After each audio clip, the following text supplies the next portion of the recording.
Bonjour et bienvenue dans l'invité de Thierry Dim. Nous avons le plaisir aujourd'hui d'accueillir Monique Delars. Bonjour Madame Delars. Bonjour Monsieur Dim. Vous êtes dans la communication marketing et ça fait plus de 10 ans que votre agence est établie ici en Suisse. Est-ce que vous avez l'impression que les entreprises, notamment les PME, communiquent bien? Alors, je pense qu'il y a toutes sortes de PME. Aujourd'hui, la communication est indispensable à toute activité commerciale.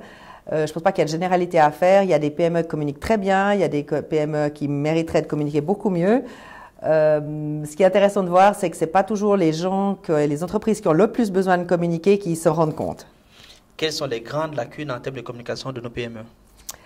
Alors, je pense que c'est une vision marketing, se donner les outils ou les moyens de définir une stratégie marketing et communication digne de ce nom-là.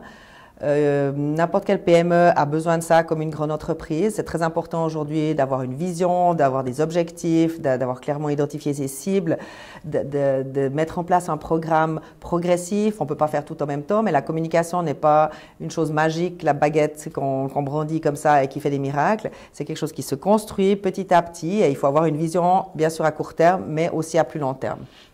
Est-ce que quelque part, on peut pas également parler d'une question de génération? C'est-à-dire, je pense que les nouveaux managers sont plus à l'aise avec la nouvelle communication, beaucoup plus de communication numérique, que peut-être des managers d'un certain âge. Alors certainement que les gens peut-être plus âgés sont moins dans le coup, mais il y a des personnes plutôt à partir de 55 ans ou plus qui sont très dans le coup. Il y a aussi des jeunes qui sont déjà des vieux schnocks, si vous me permettez de m'exprimer ainsi. Dans les jeunes, on a peut-être aussi une autre vision. Dans les startups, par exemple, je pense que c'est souvent des ingénieurs et les ingénieurs savent créer des solutions, des softs, enfin toutes sortes de nouvelles technologies, mais ont peut-être pas été formés pour avoir des préoccupations en marketing et communication. Donc, on va peut-être arriver avec un produit génial, mais on n'a même pas pensé comment on allait pouvoir le faire connaître. Donc, chez les jeunes, il y a aussi ce phénomène-là.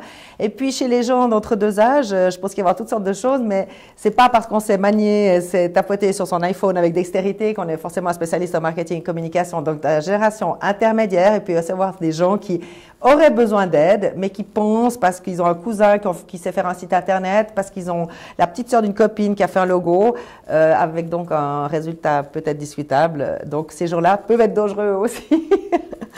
Donc, en d'autres termes, il est quand même essentiel d'avoir, pour une entreprise, de bien définir sa stratégie de communication. Absolument. Je pense que c'est pas une question de taille, parce qu'il faut avoir une vision.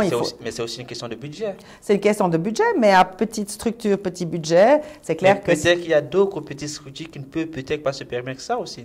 C'est vrai, mais ils peuvent peut-être se faire accompagner d'une manière extrêmement cadrée et très limitée dans l'investissement.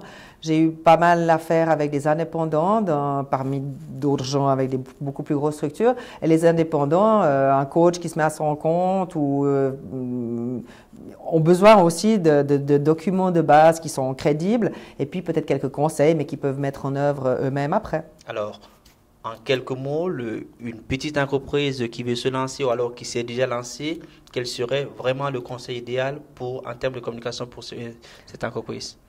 C'est d'avoir clairement défini ce qu'on veut vendre, parce que des fois, c'est pas aussi clair que ça. Hein. Il y a des gens qui veulent faire un petit peu tout, et ça, c'est une très mauvaise solution. Donc, il faut être clair sur ce qu'on veut vendre. Un site Internet? Comment on va le vendre. Avant d'en arriver aux outils, il faut savoir à qui on veut le vendre. Quelles sont ses cibles et quels sont les objectifs qu'on poursuit. Une fois qu'on a défini un peu ce cadre-là, on va pouvoir définir quel est le site Internet idéal pour ce projet-là et fonder.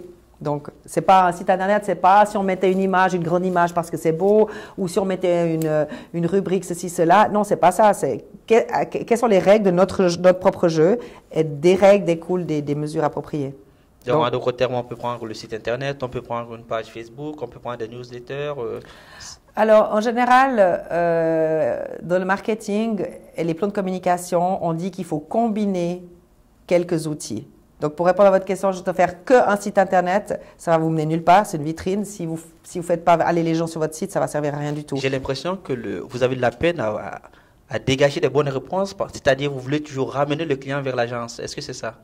Pas du tout, vous me posez des questions de stratégie marketing. Non, non, en fait, c'est l'impression que j'ai, c'est-à-dire la petite entreprise, la petite PME peut également tout faire tout seul, sans pour autant passer par une agence.